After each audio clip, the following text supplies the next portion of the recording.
Bonjour, alors aujourd'hui on va faire la correction de l'examen des mathématiques 3e année collège de l'Académie de Tanger, Titouan Husseima. C'est un examen qui comporte combien d'exercices? 6 exercices avec des feuilles où vous allez mettre vos réponses directement dessus. On préfère de faire les réponses à part sur une double feuille à part. Et on commence par l'exercice numéro 1.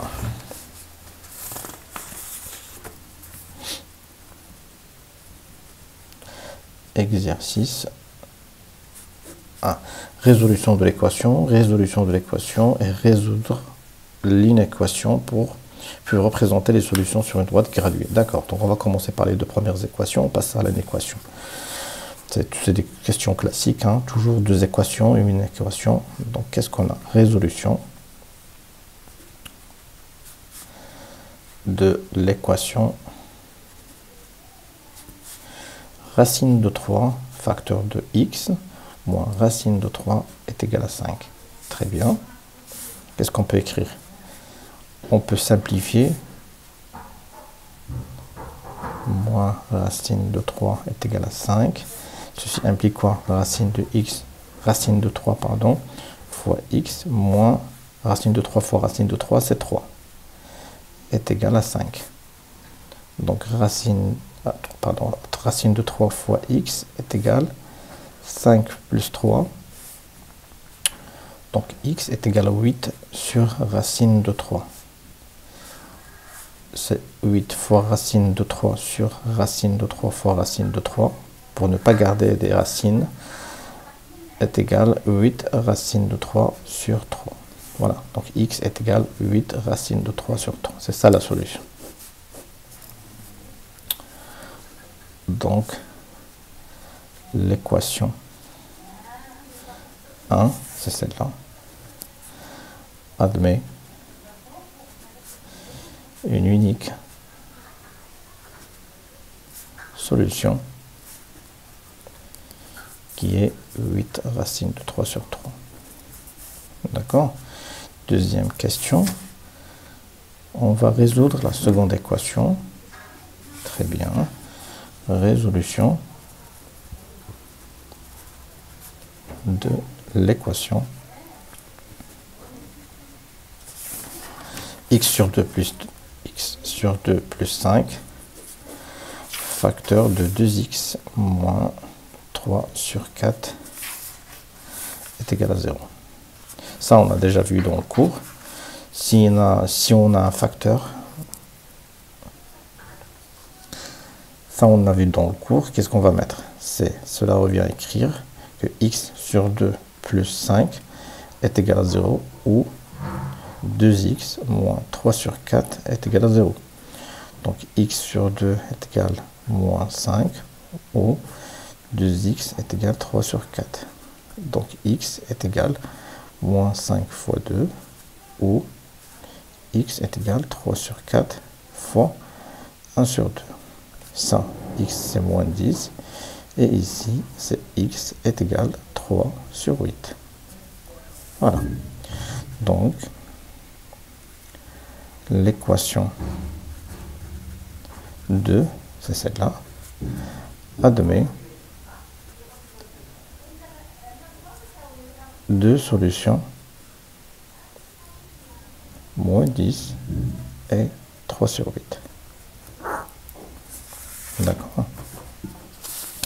L'inéquation. Résoudre l'inéquation suivante. Donc 3. Résolution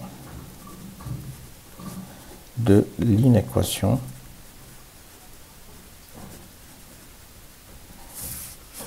(5 x plus 6) strictement inférieur à 3x plus 2.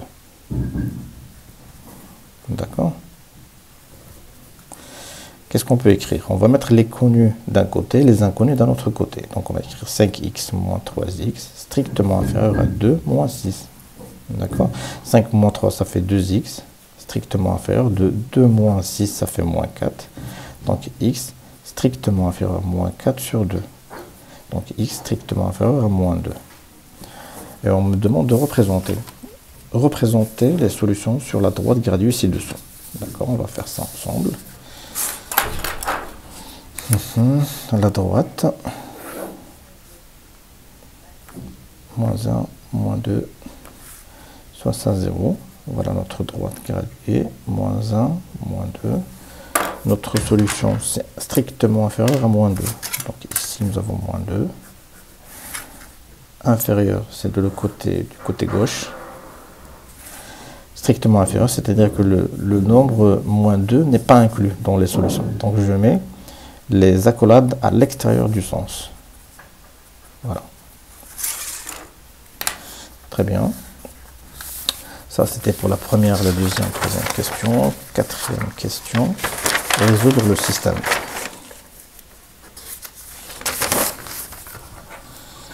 Donc, quatrième question, petit a, petit b. Quatrième question, petit a, résolution du système. Résolution du système. 3x moins 2y est égal à 0. X plus y est égal à 420.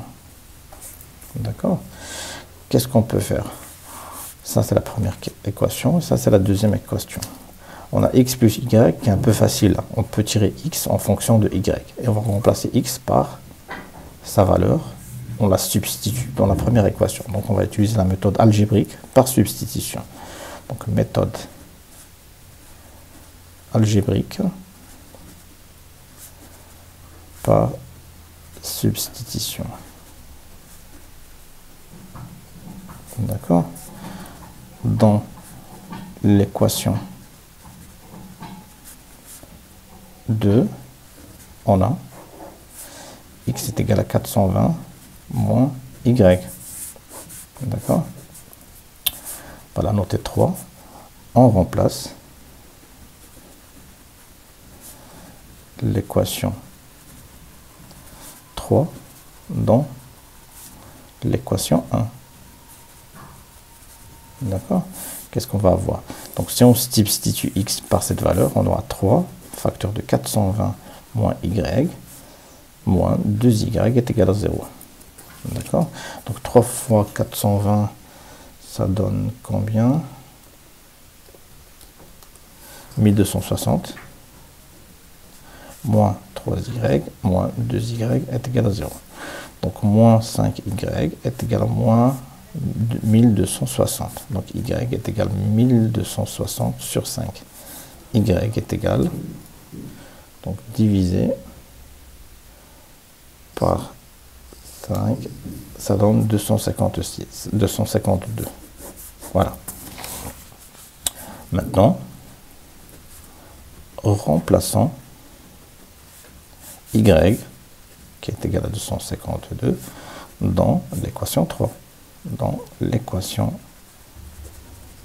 3. Qu'est-ce qu'on obtient? X est égal à 420 moins 252. Donc x est égal à combien?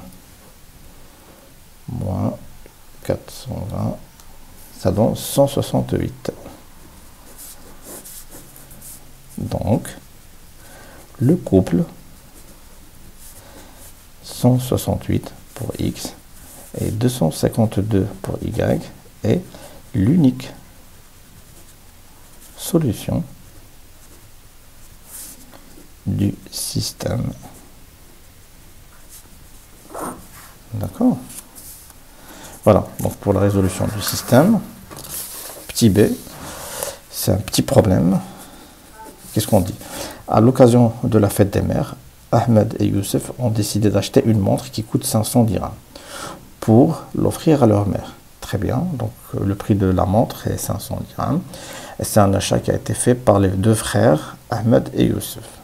Sachant que les économies d'Ahmed représentent les 2 tiers de celles de Youssef, d'accord, et que le prix de la montre dépasse leur économie de 90 dirhams.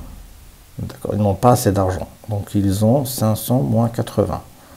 Donc les économies d'Ahmed et de Youssef, c'est 500 moins 80, et les économies d'Ahmed représentent les 2 tiers de celles de Youssef. Voilà, déjà on voit les deux équations. Quel est le montant des économies d'Ahmed? D'accord.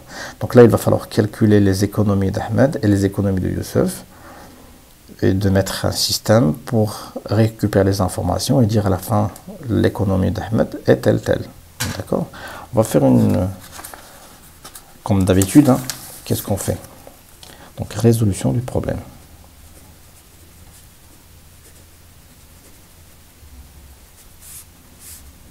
Donc la première des choses, qu'est-ce qu'on fait? C'est le choix des inconnus. Deuxièmement, qu'est-ce qu'on fait? C'est la mise au système. Troisièmement, on fait une résolution du système. Quatrièmement, c'est un retour au problème.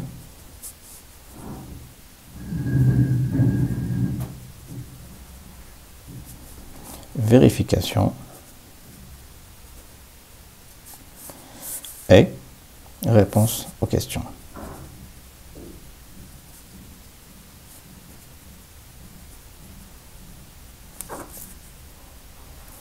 D'accord. Généralement, pour les problèmes ou les questions de ce type, il faut toujours mettre le système qui est en relation avec le système que vous avez eu sur la première petite question, petit a, et la résolution, vous dites que on a déjà résolu le système et vous reprenez le même couple et vous le mettez dans le problème. Donc déjà l'étape 2 et l'étape 3, c'est déjà la première question. C'est pas la peine de la refaire et de résoudre le système. Il faut juste dire que la résolution, on a vu le même système dans la question A, et la solution du système n'est rien que la solution qu'on a trouvée auparavant. D'accord? Pour gagner un peu de temps. Donc on passe par l'étape 1, soit x et y comme d'habitude. Donc x est les économies de qui? Les économies d'Ahmed.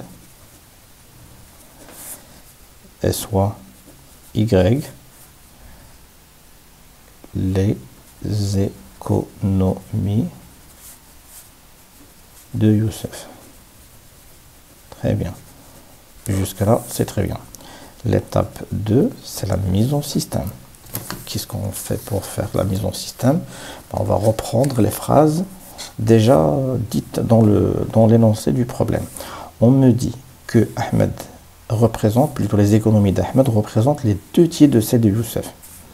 Les économies d'Ahmed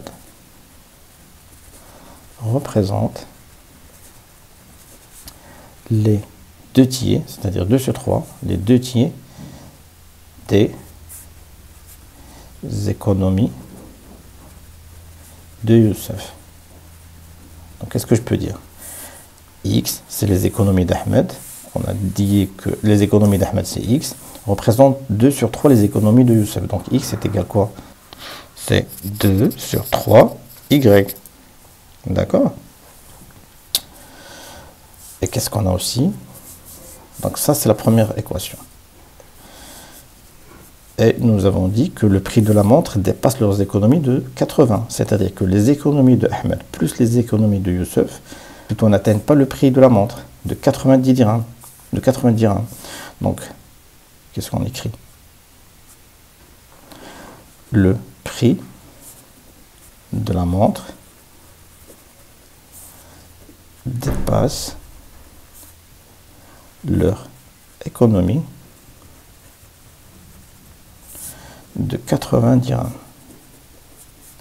Donc, l'économie d'Ahmed plus les économies de Youssef est égale quoi? Est égale à 500 moins 80. Donc, x plus y est égal à 420. Ça, c'est la deuxième équation. Ça, c'est la première équation. Donc, ça, on peut le simplifier. Hein. Ceci implique, c'est quoi? C'est 3x est égal à 2y. Donc, c'est 3x moins 2y est égal à 0. Et ça, c'est la première équation.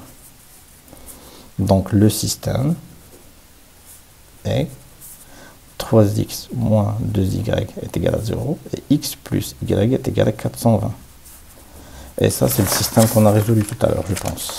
Voilà. 3x moins 2y est égal à 0, x plus y est égal à 420. Voilà, c'est le même système. Vous avez vu?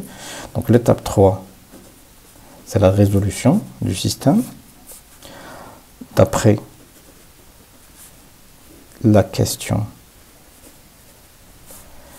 2, c'est 2A ou 4A? 4A. Le système admet une unique solution. Le couple, quoi? Le couple 168, 252. Voilà la résolution. Étape 4, c'est retour au problème. Donc on va retourner au problème et faire une vérification. Vérification. Est-ce que effectivement les économies d'Ahmed sont les 2 tiers des économies de Youssef? On va voir ça. On va calculer, c'est quoi les économies de Youssef? C'est 252. Donc 252 fois 2 sur 3 est égal à combien? Si vous faites le calcul, c'est 168. Donc il est vérifié. Et on me dit que les économies d'Ahmed plus les économies de Youssef, c'est à peu près 420. C'est 420 dirhams. Donc ils n'ont pas assez d'argent pour acheter la montre de 500. Donc 168 plus 252, c'est combien exactement? Ben, c'est 420. Donc c'est vérifié. D'où les économies d'Ahmed. Parce que c'est ça la question du problème. Ils veulent que les économies d'Ahmed. Ils demandent que le montant des économies d'Ahmed. Donc les économies d'Ahmed est de 168 dirhams. C'est tout. C'est ça la réponse. D'accord? Ça c'était pour le premier exercice. Exercice 2. Le tableau statistique suivant présente le prix de vente d'un produit dans 40 magasins, d'accord, répartis dans différentes régions. Le prix de vente, c'est le caractère. Donc le prix de vente en dirhams, c'est 10, 11, 13, 14. C'est des petites valeurs et des valeurs qui sont croissantes. 10, 11, d'accord. Donc ça, c'est une série discrète en valeurs. Le nombre de magasins, c'est-à-dire l'effectif, il y en a 6 magasins qui vendent à 10 dirhams, 12 magasins qui vendent à 11 dirhams, 8 magasins qui vendent à 13, et le dernier, c'est 4 magasins qui vendent à 16 dirhams. L'effectif cumulé, donc il va falloir calculer, et on me demande de déterminer le mode de cette série statistique. Très bien. Qu'est-ce qu'on peut dire?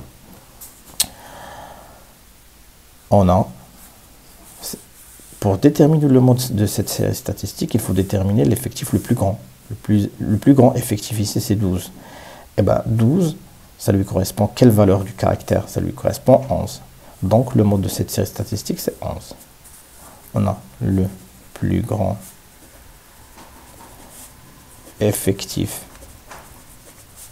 est 12. La valeur du caractère correspondant à cet effectif est quoi? La valeur du caractère qui correspond à cet effectif, c'est 11. Et 11. Donc, le mode de cette série statistique discrète en valeur est 11. D'accord. Très bien. Donc la deuxième question, montrer que la moyenne arithmétique de cette série statistique est de 12,5. On vous la donne déjà. Très bien. Donc, la moyenne arithmétique. Quelle est la définition de la moyenne arithmétique? On a vu ça dans le cours. C'est la somme, donc on va faire une sommation, la somme des produits de l'effectif fois le caractère sur l'effectif total. Donc c'est 6 fois 12, 10, plus 12 fois 11, plus 8 fois 13, plus 10 fois 14, plus 4 fois 16, et le tout sur l'effectif total, qui est 40, qui est en même temps 6 plus 12 plus 8 plus 10 plus 4. D'accord? Calculant, vérifions, hein, calculant l'effectif total. Bah, c'est juste une vérification. Je sais que c'est 40, hein, l'effectif total. Donc n, on va poser n, quand n est égal à quoi? C'est 6 plus 12 plus 8 plus 10 plus 4. Donc n est égal à combien? 12 plus 8 c'est 20, plus 10 c'est 30, plus 10 ça fait 40. Donc m est égal 6 fois 10, plus 12 fois 11, plus 8 fois 13, plus 10 fois 14, plus 4 fois 16, le tout sur 40. Ben, si vous faites le calcul de tout ça, vous allez trouver 2,5. Ça, c'est sûr et certain. Donc, la moyenne arithmétique et m est égal à 2,5. Très bien. Troisième question. Jusqu'à maintenant, c'est assez facile. Compléter le tableau des effectifs cumulés pour déterminer la médiane de cette série statistique. Très bien, on va faire ça ensemble. Alors, pour calculer l'effectif cumulé, qu'est-ce que je fais? Je pose l'effectif, le premier effectif, parce qu'avant, il n'y a rien. Et 6 plus 12, ça fait 18. 18 plus 8, ça fait 22. Plus 10, ça fait combien? Non, ça fait 26 ici. Ça fait 26. 26 plus 10, ça fait 36. Et 36 plus 4, ça fait 40. Et ça, c'est l'effectif total. Donc, c'est correct. Maintenant, on me demande de calculer la médiane. La médiane, c'est quoi? Il va falloir tout d'abord calculer la moitié de l'effectif total.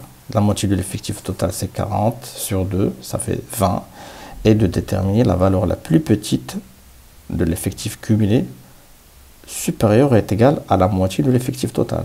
Donc ici, 6, c'est inférieur à 20, 18, c'est inférieur à 20, 26, c'est supérieur à 20, 36, c'est supérieur à 20, et 40, c'est supérieur à 20.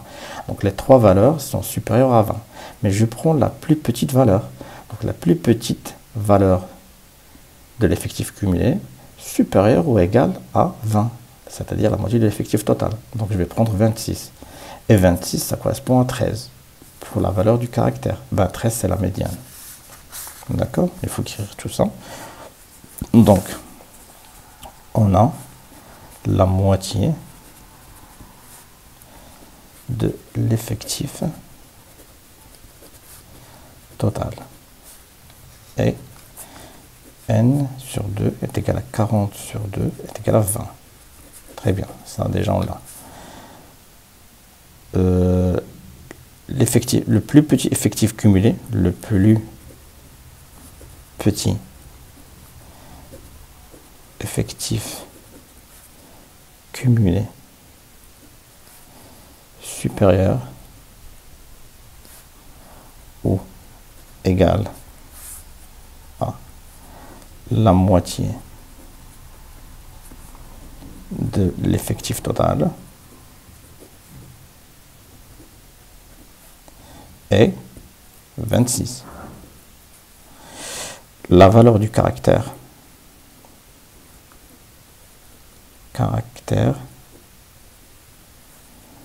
qui correspond à 26 est 13. Donc la médiane de cette série statistique est 13. Donc la médiane de cette série statistique discrète en valeur est 13. D'accord? Y a-t-il une dernière question? Oui, on me demande de déterminer le pourcentage de magasins qui vendent ce produit à un prix inférieur à la moyenne arithmétique. D'accord. Alors là, pour calculer le pourcentage des magasins qui vendent ce produit à un prix inférieur à la moyenne arithmétique, il va falloir déterminer l'effectif qui répond à cette condition. C'est quoi la condition que j'ai ici? La condition, c'est que le produit doit avoir un prix inférieur à la moyenne arithmétique. Donc, on a la moyenne arithmétique, c'est M est égal à 2,5. D'accord? On sait que le pourcentage, c'est quoi? C'est l'effectif sur l'effectif total fois 100. D'accord? On a N, c'est 40. Déterminant. N, l'effectif de quoi? L'effectif des magasins qui vendent le produit à un prix inférieur à la moyenne arithmétique. Vous avez vu comment on fait? On a la moyenne arithmétique de 2,5. On ressort l'expression pour calculer le pourcentage. C'est toujours l'effectif, petit n sur grand N fois 100. N, c'est l'effectif total. Mais pour ce cas, on doit déterminer l'effectif. Ce n'est pas NI, mais c'est l'effectif qui dépend de notre question. Et la question, il y a une condition. Il va falloir calculer cet effectif dont la condition est les magasins qui vendent le produit à un prix inférieur à la moyenne arithmétique. Ben, si on revient à notre tableau, ici, c'est les effectifs. C'est 6, 12, 8, 10 et 4. D'accord? Et ça, c'est le prix de vente en dirhams 10, 11, 13, 14. La moyenne arithmétique, c'est combien? La moyenne arithmétique, on l'a trouvé à combien? C'est 12,5. Pardon. C'est 12,5. Donc, c'est 12,5. Donc, ici, le prix, c'est 12,5. Celui-là, ils vont à inférieur à 12 ou supérieur à 12,5. D'accord? C'est inférieur à 12,5. Donc, l'effectif de cette colonne, je la prends en considération. Est-ce que 11 est inférieur à 12,5? Oui, 11 est inférieur à 12,5. Donc, je prends en considération cette colonne. Est-ce que 13 est inférieur ou supérieur à 12,5? Parce que là, on dit à un prix inférieur à la moyenne arithmétique. 13, c'est supérieur. Donc, je vais prendre celle-là et celle-là. Donc, l'effectif de celle-là, c'est 6 et l'effectif de celle-là, c'est 12. Donc, l'effectif qui me concerne, c'est 6 plus 12 est égal à 18. Donc, le pourcentage qui m'intéresse, c'est 18 magasins. 18 magasins uniquement qui vendent le produit à 12,5, inférieur à 12,5. 10 et 11. 13, c'est supérieur à 12,5. Donc, 18 sur 40 fois 100. Le pourcentage est de 45%. D'accord? Voilà, pour l'exercice 2, c'est assez facile, hein, 2 points, c'est à la portée. Très bien. Exercice 3. Très bien. Qu'est-ce qu'on dit dans l'exercice 3? Dans le plan muni d'un repère orthonormé, OIJ, on considère les points A, 3, 2, et B, 5, moins 2. Placer les points, ça c'est la première question. Placer les points A et B. On va le faire directement sur ce schéma. Donc 0,5 plus 0,25 plus 0,25. Pour ça et ça et ça. Donc si on place les points A, c'est 3 et 2. Donc on va prendre 3 pour X et 2 pour Y. Ça c'est l'axe des abscisses. Et ça c'est l'axe des ordonnées. Donc 3, c'est ici 3. Et 2. Donc je vais monter de 2 cm. Ben, c'est ici le point A. Et le point B, c'est 5 pour X. L'intersection de la droite qui passe par 5 et la droite qui passe par moins 2, c'est ici. Donc 5 moins 2, c'est ici. C'est ça le point B. Déterminer les coordonnées du vecteur AB. On va faire ça directement sur notre double feuille. 1. Voir représentation. 2. petit a, on va déterminer les coordonnées du vecteur AB. Donc les coordonnées du vecteur AB. Bah, qu'est-ce qu'il dit la relation? C'est xb moins xa, yb moins ya. D'accord? Et là, qu'est-ce qu'on peut dire? Donc AB, xb c'est 5, moins xa c'est 3, yb c'est moins 2, ya c'est 2. Ouais. Donc AB, 5 moins 3, moins 2, moins 2. Très bien. Donc c'est 2, moins 4. Voilà les coordonnées de notre vecteur AB. Calculer la distance AB. C'est des questions faciles, hein. Donc B, calculant la distance AB. Donc selon la relation, AB, c'est quoi?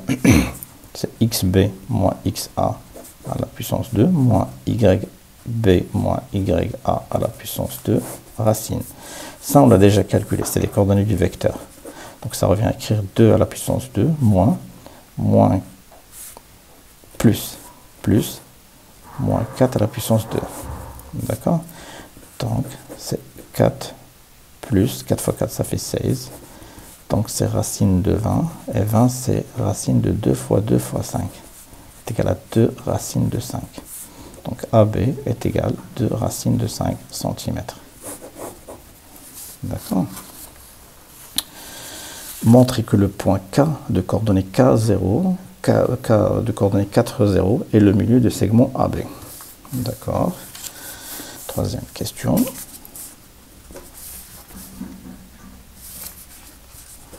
Montrons que K de coordonnées 4, 0 est milieu du segment AB. Ça, c'est facile aussi. On a les coordonnées de B, on a les coordonnées de A. On peut déterminer les coordonnées de K, telles que K est le milieu des segments selon la relation qu'on a vue dans le cours. Donc K, ce n'est rien que xb plus xa sur 2 et yb plus ya sur 2. C'est le milieu. Donc K, c'est quoi? Xb, c'est 5, plus xa, c'est 3 sur 2. Yb, c'est moins 2. Ya, c'est 2 sur 2. 5 plus 3, ça fait 8. 8 sur 2, ça fait 4. Donc 4, moins 2 plus 2, ça fait 0. Voilà notre point K. Montrer que le coefficient directeur de la droite AB est moins 2. Ça, c'est la question 4. Montrant que le coefficient directeur, c'est quoi le coefficient directeur? C'est la pente. Coefficient directeur, c'est-à-dire la pente de la droite AB est moins 2. Qu'est-ce qu'on a vu dans le cours? On a cette droite qui passe par quoi? Passe par deux points, A et B. On a les coordonnées de A et B. Et on peut calculer A, le facteur, le coefficient directeur ou la pente, en appliquant directement la relation. Donc, on a A et B qui appartiennent à la droite AB. Juste pour rappeler qu'on va utiliser les coordonnées de A et de B. Donc, A, la pente. Donc, la pente s'écrit A est égal YB moins YA sur XB moins XA, ou on peut inverser les points YA moins YB sur XA moins XB. On va obtenir toujours le même résultat. Donc A est égal à quoi? YB, c'est moins 2, moins YA, c'est 2, sur XB, c'est 5, moins XA, c'est 3. Ça fait moins 4 sur 2, ça fait moins 2. Donc A est égal à moins 2. Donc la pente de la droite AB est moins 2. C'est tout. On considère la droite D d'équation réduite y est égal à 1 sur 2x moins 2. Montrer que le point K appartient à la droite D. D'accord.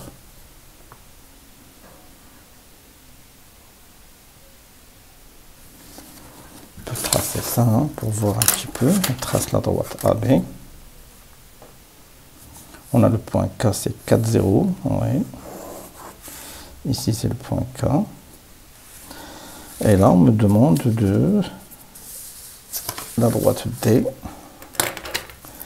Cinquièmement, considère la droite D, d'accord, d'équation réduite y est égal à 1 sur 2x moins 2. Montrer que le point K appartient à la droite D. Ben, c'est facile. On va remplacer les coordonnées de K dans l'équation et voir est-ce que vraiment x est égal à x de K.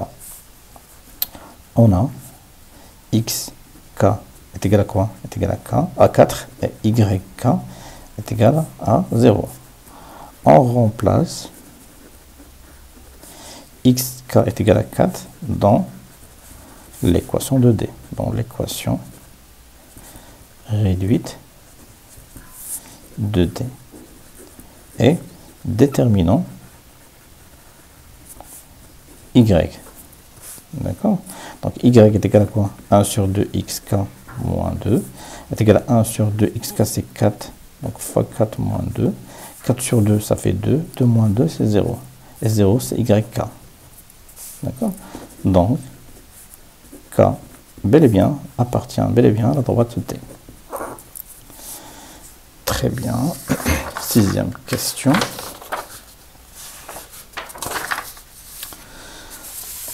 En déduire que la droite D est la médiatrice du segment AB. D'accord. Autrement dit, on a le segment AB, ça c'est le milieu, et la droite D va passer par le point K, et perpendiculaire à AB. Quelque chose comme ça.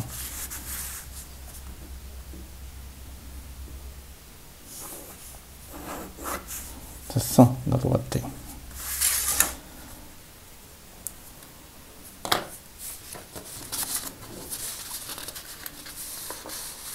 D'accord, on va voir ça. Et bien, pour montrer que la droite D est médiatrice de AB, que la droite D est médiatrice de segment AB, il faut montrer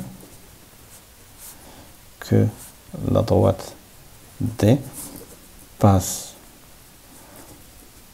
par le milieu du segment AB, par le milieu du segment, ce qu'on a montré tout à l'heure, segment AB, c'est-à-dire le point K, et les deux droites D et AB sont perpendiculaires.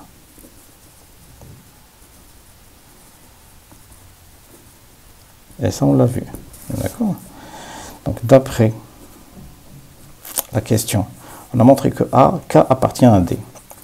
D'après la question 5, on a la droite D passe par K, car K appartient à D. Ça, c'est déjà acquis. Donc, elle passe par le milieu du segment AB. Donc, elle passe par le milieu du segment AB. On garde ça. On a quoi aussi? On a montré que la pente de la droite AB, c'est quoi? Et moins 2. Et nous avons la pente de la droite D est égale à quoi? D'après l'équation qu'ils nous ont donnée. L'équation, c'est 1 sur 2. Et 1 sur 2. Donc, leur produit est moins 1. Car moins 2 fois 1 sur 2 est égal à moins 1. Et si le produit des deux pentes est égal à moins 1, donc D est perpendiculaire à AB. D'après 1 et 2, donc les conclusions 1 et 2, c'est-à-dire que la droite D passe par le milieu du segment AB qui est le point K, et 2 que D est perpendiculaire à AB, on conclut que la droite D est médiatrice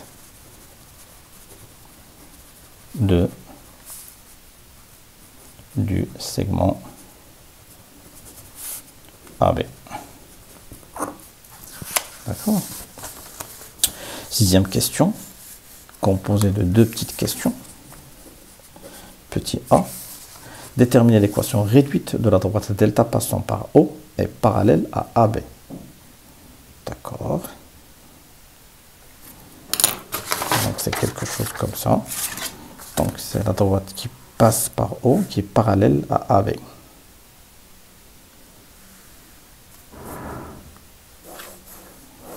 Voilà, c'est ça delta. Elle va être aussi perpendiculaire par rapport à delta. À D. D'accord. Bon. Qu'est-ce qu'on peut dire? Pour déterminer l'équation réduite de delta, elle passe par O et parallèle par AB. Qu'est-ce qu'on peut conclure? Donc on va faire comme le courant, supposons que Y est égal à MX et la droite, ou plutôt l'équation réduite de la droite delta.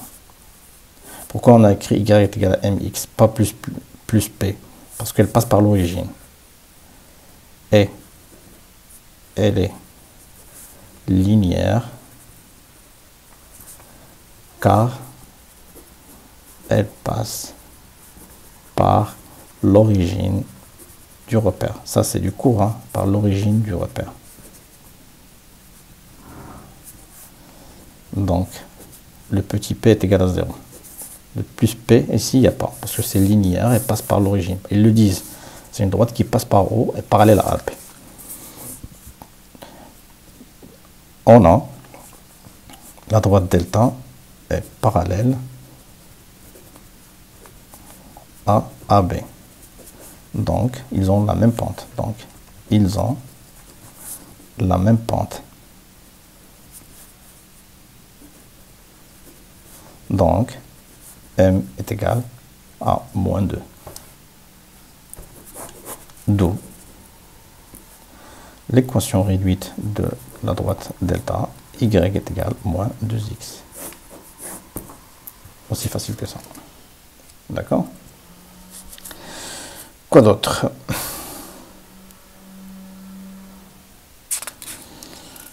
Petit b. Déterminer les coordonnées du point H, intersection de D et de delta.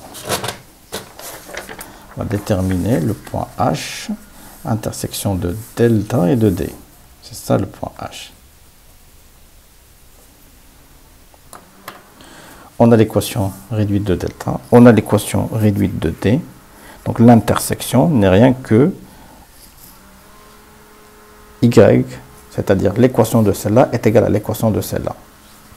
D'accord? Ils ne disent pas de la déterminer graphiquement, mais c'est plutôt algébriquement. prendre une autre feuille.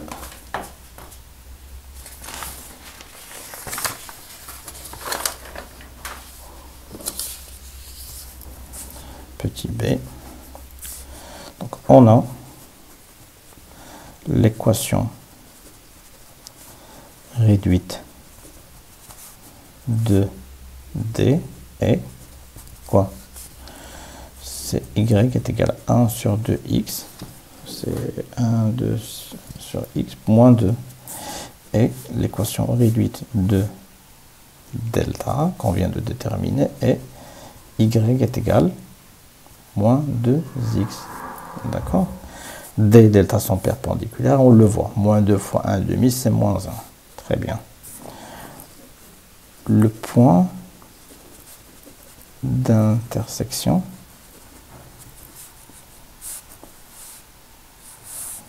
ou plutôt l'abscisse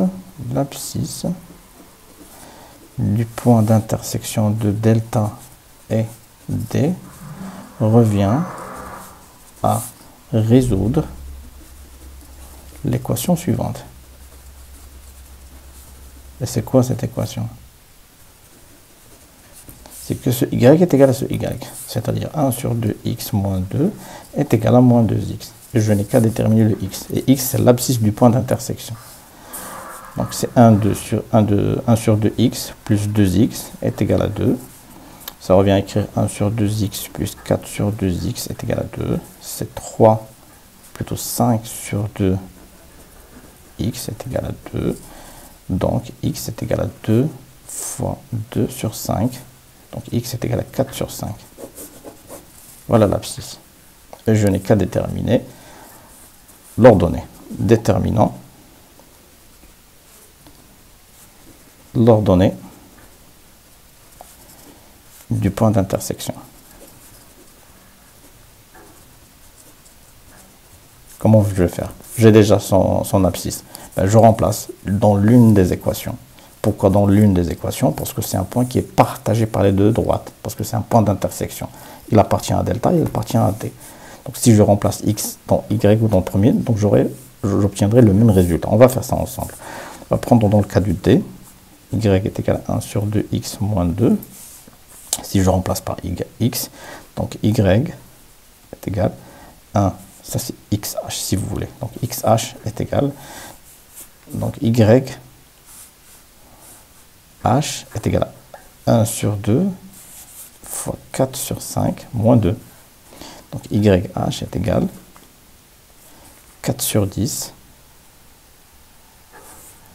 Oui, 4 sur 10 moins 2 est égal 4 moins 20 sur 10 est égal, c'est combien là?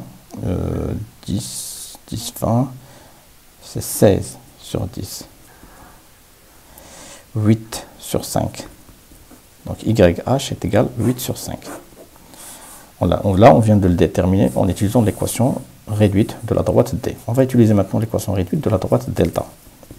Donc Y est égal à moins 2x. Donc YH est égal à quoi? Est égal à moins 2 fois 4 sur 5. Pardon, parce que c'est moins 20 ici. Donc moins 8 sur 5. Donc YH est égal à quoi? 2 fois 4, c'est 8, donc moins 8 sur 5. Voilà, on vient de déterminer, c'est le même résultat. Donc, les coordonnées du point d'intersection des droites delta et d, c'est h de coordonnées. X, c'est 4 sur 5. Et y, c'est moins 8 sur 5. D'accord? Voilà, donc c'était l'exercice 3. C'est pas mal. Les deux dernières questions, on peut dire que c'est un peu difficile, mais bon. Alors, exercice 4. Exercice 4. Le plan est muni d'un repère orthonormé OIG. On considère la fonction linéaire f telle que f de moins 1 est égal à 4. Très bien. F de moins 1 est égal à 4. Donc l'image de moins 1 par la fonction f est 4. Montrer que f de x est égal à moins 4x. f est une fonction linéaire, donc il s'écrit de la façon f de x est égal à ax. Il va falloir déterminer le coefficient a. Et a, c'est rien que f de x, selon la définition, c'est f de x sur x. Et nous avons f de moins 1 qui est égal à 4. On va écrire f de moins 1 sur moins 1 est égal à 4 sur moins 1. Donc est égal à moins 4. D'accord? Donc voilà a, montrant que f de x est égal à moins 4x. On sait que la fonction f est une fonction linéaire. Donc, elle peut s'écrire de la forme f de x est égal à x, avec a un nombre réel qui est le coefficient de f. On sait que a est égal à f de x sur x. Or, on a f de moins 1 est égal à 4. Donc, a est égal à f de moins 1 sur moins 1. Est égal à f de moins 1, c'est 4 sur moins 1 est égal à moins 4. Donc, f de x, effectivement, est égal à moins 4x. D'accord? Petit b, calculer l'image de 3 sur 4 par la fonction f. C'est facile. Calculons l'image de 3 sur 4 par la fonction f.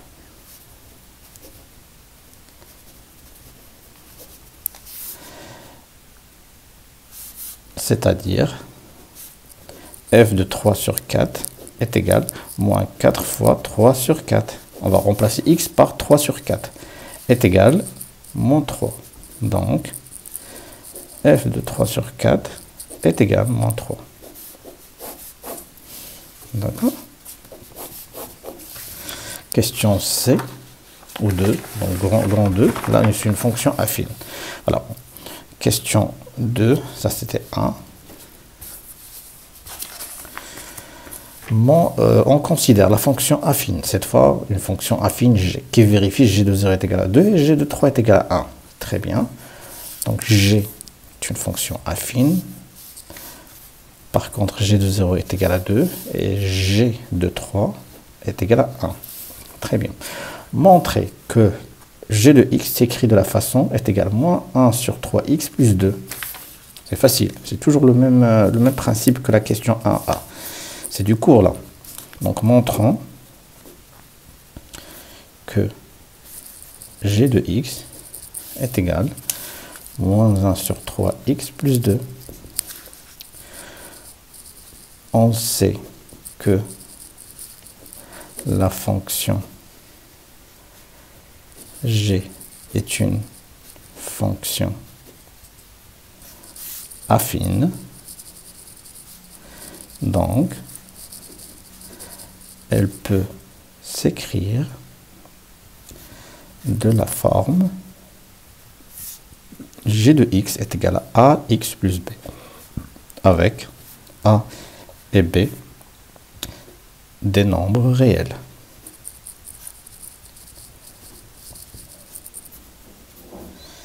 Déterminant le coefficient a. Qu'est-ce qu'il dit la règle? Donc on sait que a est égal à f de x moins f de x' à notre point sur x moins x'. Ça, on l'a vu dans le cours. Or, on a g de 0 qui est égal à 2 et g de 3 est égal à 1. Ben, on va appliquer ces deux images. Donc a est égal à quoi? G de 0 moins g de 3 sur 0 moins 3 est égal aussi g de 3, même si on inverse les points. G de 0 sur 3 moins 0. On va obtenir le même résultat. Donc a est égal à quoi? G de 0 c'est combien? C'est 2. Moins g de 3 c'est 1. sur moins 3 est égal. 2 moins 1, ça fait 1 sur 3. Donc moins 1, 3. Donc, g de x, on peut l'écrire de la façon suivante. Moins 1 sur 3, x plus b. Maintenant, il reste de déterminer b. Déterminant b. Comment on va le faire? Déterminant b. On a l'image de g de 0 est égal à 2 et de g de 3 est égal à 1. On va remplacer, tout simplement. En remplaçant, g de 0 est égal à 2 dans l'équation 1. On aura quoi? G de 0 est égal à moins 1 sur 3. X, c'est 0. Plus B est égal B. Donc G de 0 est égal B est égal à 2. Donc G de 0, G de X est égal à moins 1 sur 3X plus 2. D'accord?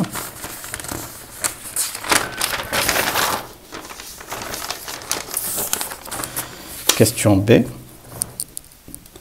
Déterminer le nombre dont l'image par la fonction g est égale à 7 sur 3. Déterminant le nombre dont l'image par la fonction g est 7 sur 3. Ça revient à calculer quoi? On revient à calculer g de x est égal à 7 sur 3. On sait que g de x, c'est quoi? C'est moins 1 sur 3x plus 2, donc est égal à 7 sur 3. Et on va calculer x. Donc quoi? Donc moins 1 sur 3x est égal à 7 sur 3 moins 2. C'est moins 1 sur 3x est égal à 7 sur 3 moins 6 sur 3. Ça fait 1 sur 3. Donc, x est égal à 1 sur 3 fois moins 3. Donc x est égal à moins 1. D'accord? Donc, g de moins 1 est égal à 7 sur 3.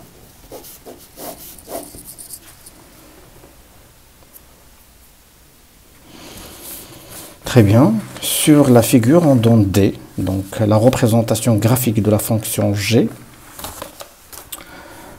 dans le repère OIJ. Donc on trace déjà D, la représentation graphique de la fonction g. Construire dans le même repère la représentation graphique de la fonction f.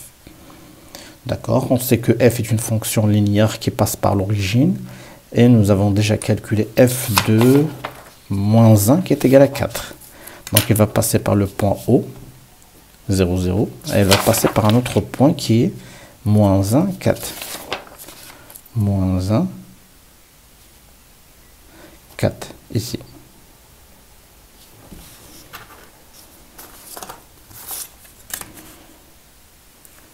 Voilà.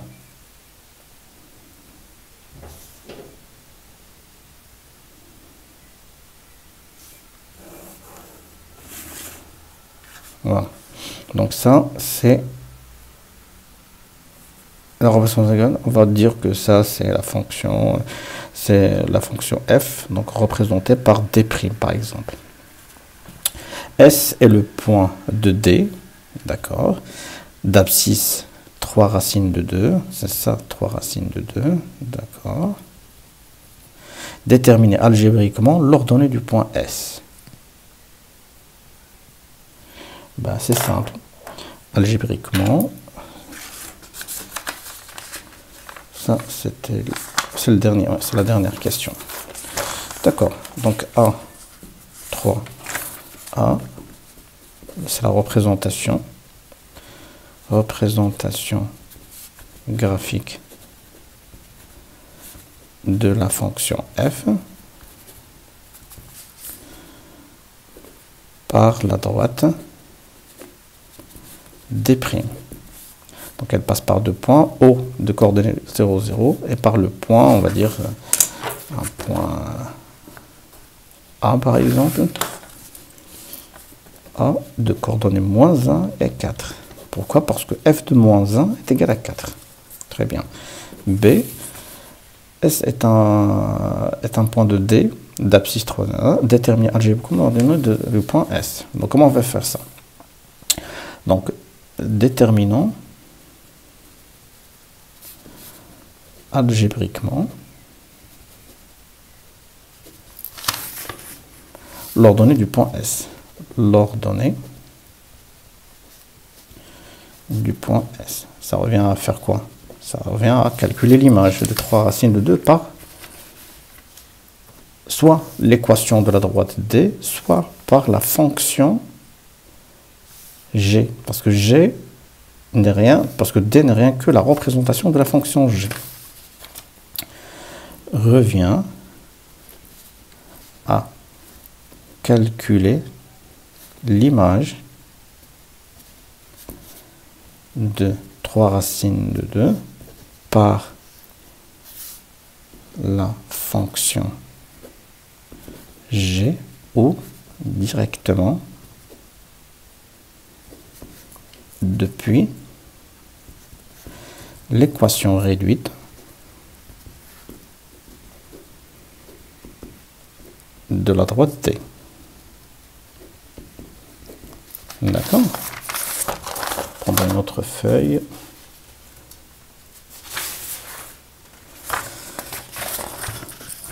On a G de X, c'est quoi?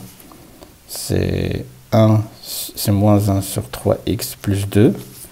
Donc, la droite D, l'équation réduite de la droite D n'est rien que 1 moins 3 x sur plus 2.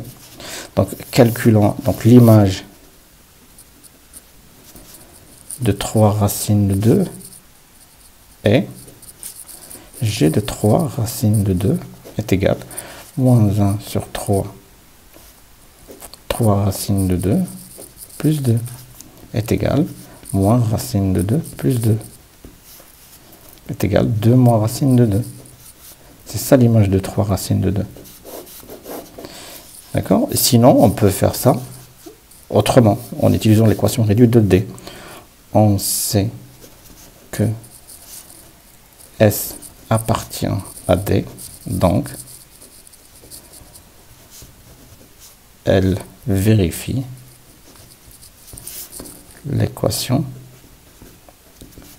réduite de D. D'où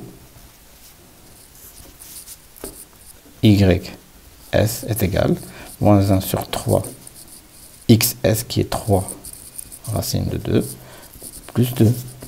3 avec le 3, ça me reste moins racine de 2 plus 2.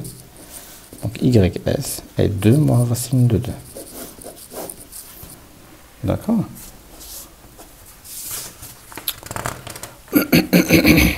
Très bien. Ça, c'était pour l'exercice 4. On va voir l'exercice 5. Exercice 5. Sur la figure ci-contre, EFG, très bien, un triangle isocèle en E. D'accord? On dit EG est égal à EF. Le point O est le milieu du segment FG.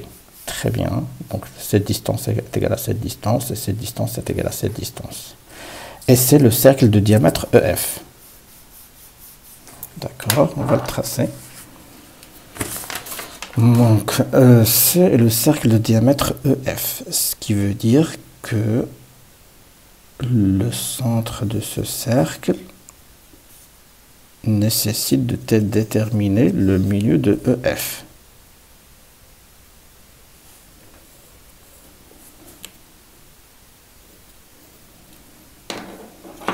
D'accord. Ça et ça, pour avoir la médiatrice. Ça, c'est le centre du cercle.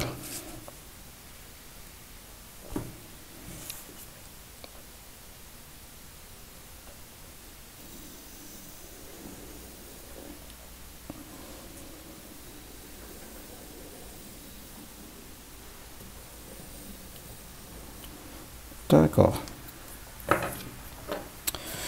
Donc ça, on va dire que ça, c'est le centre. Hein, on va dire... voilà, le centre du cercle C qui passe par O. On considère la translation T de vecteur FO. D'accord. Construire sur la figure le point R, l'image du point E par la translation T. D'accord. Donc l'image de R, le point R est l'image du point E. Par la translation F revient à dire que FO est égal à ER. Et EROF est un parallélogramme. D'accord. Et ça, on peut le tracer facilement. On va prendre la première distance, OF, qui va être égale à ER. Et la seconde distance, EF, qui va être égale à OR. Voilà notre point R.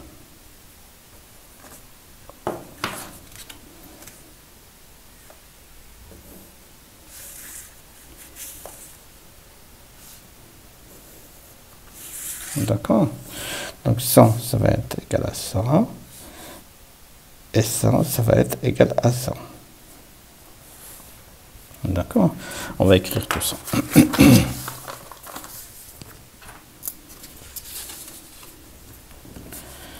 A, l'image du point E par la translation T de vecteur FO est le point R. Donc, FO est égal à ER avec la distance FO est égale à la distance ER et EROF est un parallélogramme et on retient aussi que FE est égal à OR avec la distance FE qui est égale à la distance OR. D'accord? Montrer que G est l'image de O par la translation T. Ça, c'est facile. On a O, c'est le milieu du segment FG. Donc, on a OG plus OF est égal au vecteur nul. Donc, FO est égal à OG. D'accord? Deuxièmement, montrant que G est l'image de O par la translation T de vecteur FO. On a quoi? O est le milieu du segment. Ça, c'était une donnée de l'exercice. O est le milieu du segment FG. Donc, OG plus OF est égal au vecteur nul. Moi, ce qui m'intéresse, c'est le vecteur FO. Parce que le vecteur FO, c'est le vecteur de la translation T. Donc, OG moins FO est égal au vecteur nul. Si je mets le vecteur nul, plutôt moins FO de l'autre côté, j'aurai OG est égal à FO. Autrement dit, c'est FO qui est égal à OG. Puisque la translation fait transformer le point F en point O, elle va me transformer le point O en point G. Donc, G est l'image de O par la translation T. Parce que j'ai ça. Parce que j'ai montré que FO est égal à OG. Montrer que le quadrilatère EOGR, montrer que le quadrilatère EOGR, d'accord, on va le tracer, EO, ça est égal à ça, est est un rectangle. Comment on peut dire? Donc, qu'est-ce qu'on a dit? On a l'image de O par la translation CG et l'image de E par la translation TCR. Donc, ER est égal à FO et OG est égal à FO. Donc, ER est égal à OG. Donc, les deux distances sont égaux. Et le quadrilatère ERGO est un parallélogramme. Très bien. Ben, pour montrer que c'est un rectangle, on a les deux distances qui sont égaux. Donc, systématiquement, les deux autres vont être égaux. Mais par contre, il faut montrer qu'il y a un angle droit. Par contre, ici, dans le triangle EFG, c'est un triangle isocèle. O, c'est le milieu du segment FG. Donc, la droite EO est la hauteur, ou le segment EO, c'est la hauteur du triangle. Donc, EO est perpendiculaire à FG. Donc, le triangle EGO est rectangle en haut. Donc, ERGO est un rectangle. D'accord? On va écrire tout ça. Question numéro 3. Montrons que le quadrilatère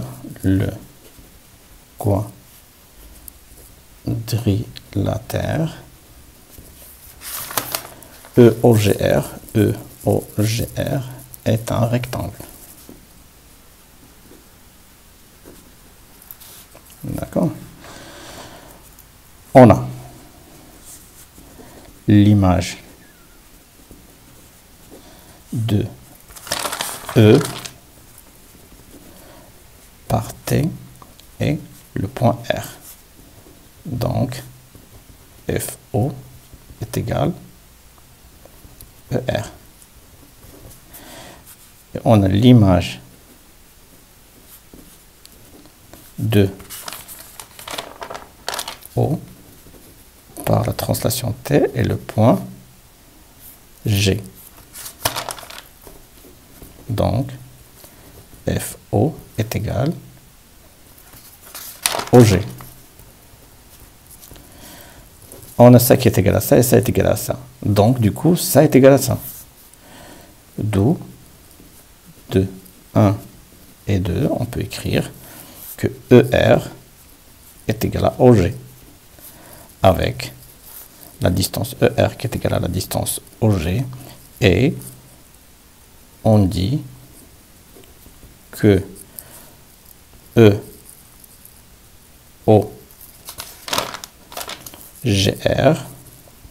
est un parallélogramme.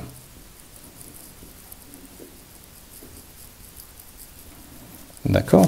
Puisqu'il est parallélogramme, on peut dire aussi que EO est égal à RG. Parce que c'est un parallélogramme. Avec les distances EO qui est égal à RG. D'accord?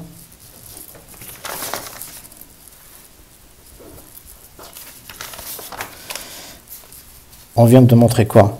On a ERGO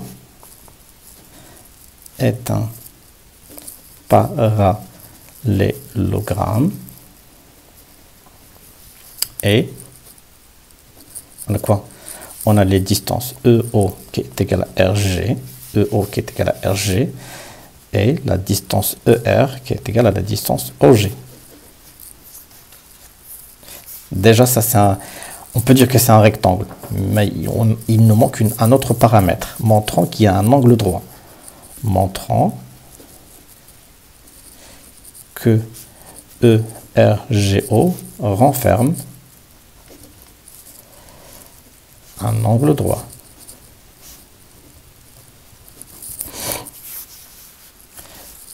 Comment on va tirer cet angle droit? On ne peut pas utiliser l'angle ERG, ni RGO, ni OEGR. Par contre, EOG, on peut tirer des informations de ça. Pourquoi? Parce que le triangle EGF est un triangle isocèle. O est le milieu du segment. Donc, du coup, EO, c'est la hauteur du triangle. Et puisque ça, c'est la hauteur du triangle, EO est perpendiculaire à FG. D'accord? On a dans le triangle isocèle F ou EFG, O est milieu du segment FG et E sommet du triangle EFG. Donc, la hauteur du triangle EFG est le segment EO. Donc, la droite EO est perpendiculaire à la droite FG. D'où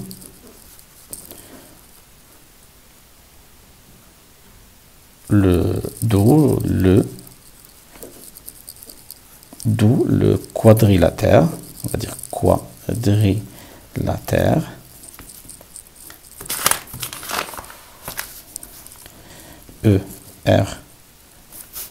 ERGO est un rectangle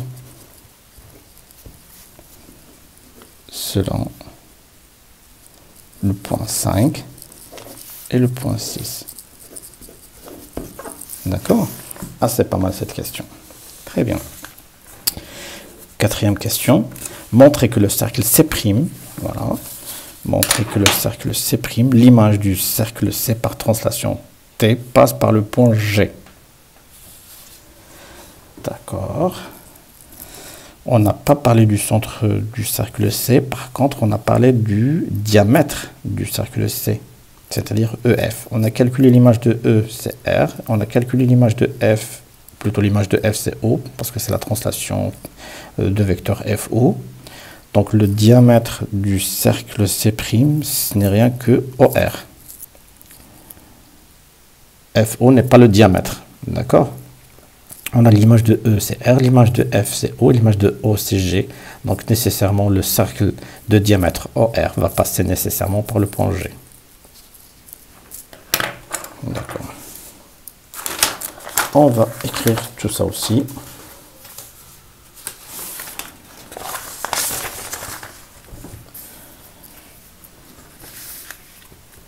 Donc dans le cercle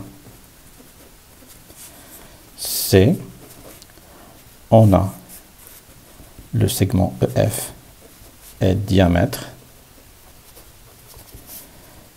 du cercle et O est un point par lequel le cercle C passe. D'accord? Passe par le point O parce que dans le schéma ça passe par O et parce que EF plutôt dans le triangle EGF c'est un triangle isocèle.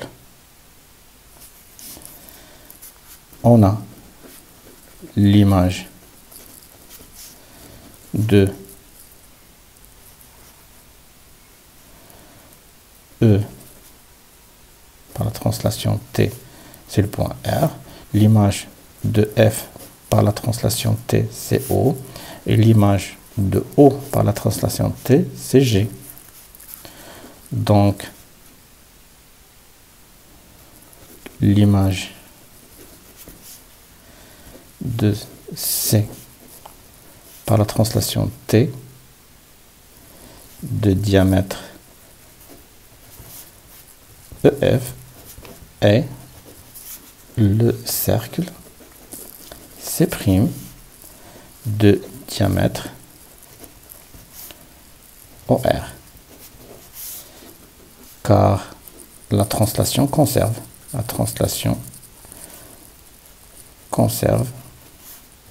La mesure des distances ou des distances directement. Et puisque le cercle C passe par O, alors le cercle C' passera par le point G. Pourquoi? Parce que la translation conserve la mesure des angles. La mesure des angles. À savoir l'image de l'angle EFO et l'angle EFO ROG. Voilà, donc ça c'était l'exercice 5. On va passer à l'exercice 6. Ah, c'est pas mal, hein. Donc les deux dernières questions sont un peu chaudes. Exercice 6.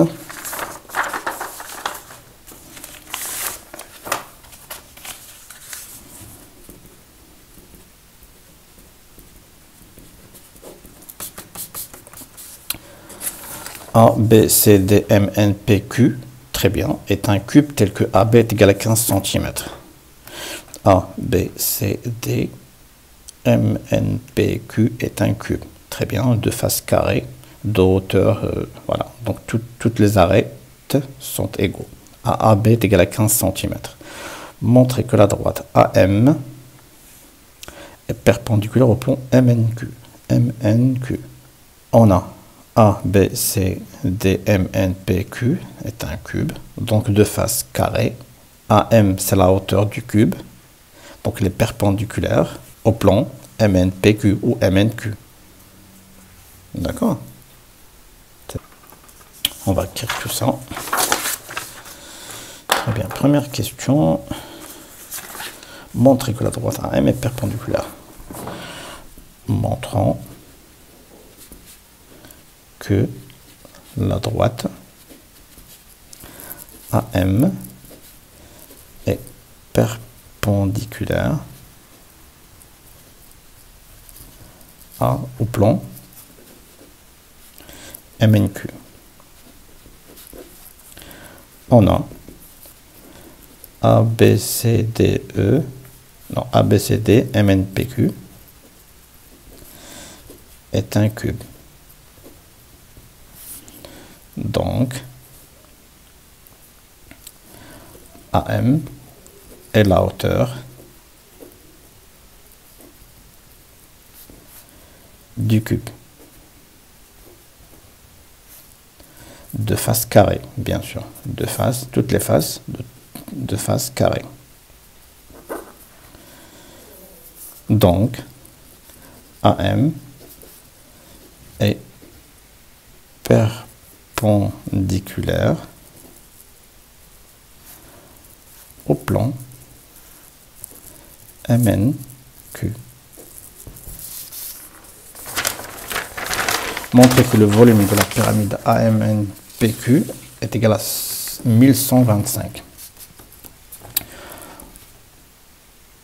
Montrant que le volume de la pyramide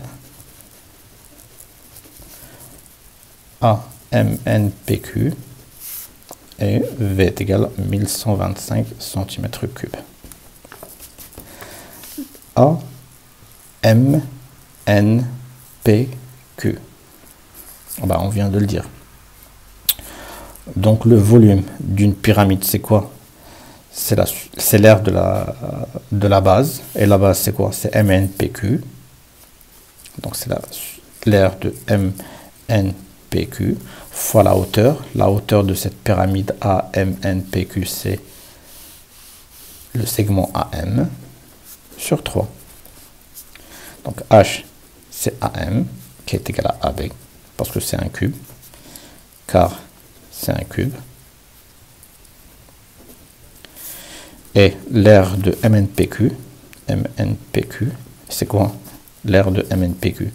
C'est QM fois Mn. QM fois Mn. Et puisque c'est un cube, c'est AB fois AB, donc AB au carré. Car MNPQ est un carré.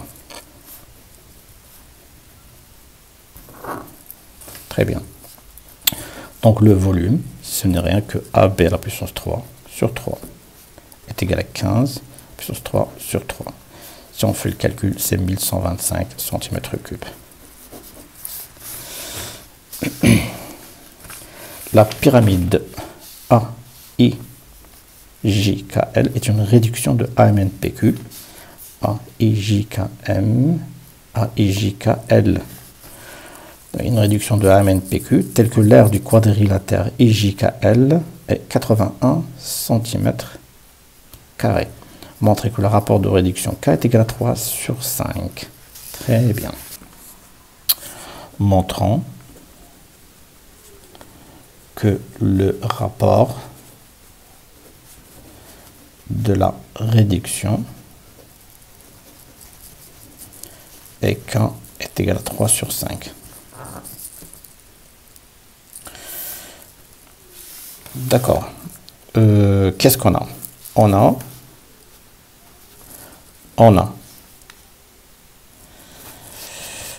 a la pyramide AIJKL. C'est quoi? C'est la réduction de la pyramide AMNPQ. Donc du coup, on nous a donné l'aire du quadrilatère IJKL, c'est-à-dire 81 cm3 carré. On va utiliser l'aire du quadrilatère MNPQ et l'aire du quadrilatère IJKL pour tirer ce rapport de réduction. D'accord? On a la pyramide AIJKL et la réduction de la pyramide AMNPQ. Donc, le quadrilatère IJKL est la réduction du quadrilatère MNPQ. Et on écrit quoi? L'aire du petit quadrilatère SIJKL est égal, le rapport de réduction 1 sur K porté à la puissance 2, parce qu'on travaille avec des surfaces, avec des aires, fois l'aire du MNPQ. Donc 1 sur K à la puissance 2 est égal SIJKL sur SMNPQ. SIJK, c'est 81 cm². Et SMNPQ, c'est-à-dire l'aire de MNPQ. MNPQ est un carré. Donc AMN fois MQ est égal à AB fois AB est égal à AB au carré. C'est AB au carré qui est égal à 81. AB au carré, c'est 15 fois 15. 9 fois 9. Ça, on peut dire, c'est 9 sur 15 à la puissance 2. Donc 1 sur K à la puissance 2 est égal 3 fois 3 sur 3 fois 5 à la puissance 2 est égal 3 sur 5 à la puissance 2. Ce qui implique que 1 sur K est égal à 3 sur 5. Il demande quoi? Il demande K. Oui. Donc, le coefficient K qu'il demande, c'est 1 sur petit k est égal à 3 sur 5. On peut écrire ça. Ça, c'est le coefficient de réduction. C'est 1 sur k parce que k, c'est le coefficient d'agrandissement. Mais ici, on me demande un k. C'est un autre k. Où k est égal à 1 sur k de 3 sur 5. C'est pour ça que j'ai pris un grand k et un petit k. D'accord? Voilà. Donc, pour la question de réduction, en déduire le volume. Ça, c'est le dernier, ouais, c'est le dernier exercice. En déduire le volume de la pyramide AIJKL. Très bien. Donc le volume de la pyramide AIJKL est, puisque la pyramide AIJKL, c'est la réduction de la pyramide AMPQ, on a le coefficient de réduction qui est égal à 3 sur 5. Donc le volume de AIJKL est égal à quoi? Est égal à 1 sur K à la puissance 3, qui est le grand K, fois le volume de la grande pyramide, qui est AMNPQ. Donc le volume de AMN est égal à 1 sur K, c'est 3 sur 5, à la puissance 3, fois le volume AMNPQ, qu'on a calculé l'autre fois, qui est égal à V, qui est égal à 1125. Si on fait un calcul, on obtient le volume de la petite pyramide AIJKL, et on obtient 243 cm3. Voilà, c'est normal, c'est un petit volume, comparé à V, qui est égal à 1125 cm3 pour la grande pyramide. Petite pyramide, grande pyramide. Donc voilà, donc ça c'était l'exercice 6, assez facile. Je dirais que l'exercice 5 reste un peu chaud pour les 2 dernières questions et un peu bloquant pour les 3 derniers points. Donc généralement c'est un examen assez à la portée, mais il y a des pièges et des questions qui demandent un peu que l'étudiant ou l'élève ait la bonne réflexion, de passer les questions difficiles ou d'avoir un cumul d'exercices travaillés chez soi qui lui permet de surmonter ces difficultés. Mais en général, ça reste un examen. Ouais, on va dire que jusqu'à 16 à 17, c'est à la portée. 18-20, c'est pour les élèves qui sont en avance et qui sont vraiment calés en maths. La correction de l'examen de la région de Tétouan, Tanger-Tétouan-Hoceima. Sur ce, je vous souhaite une très bonne journée et je vous dis à la prochaine.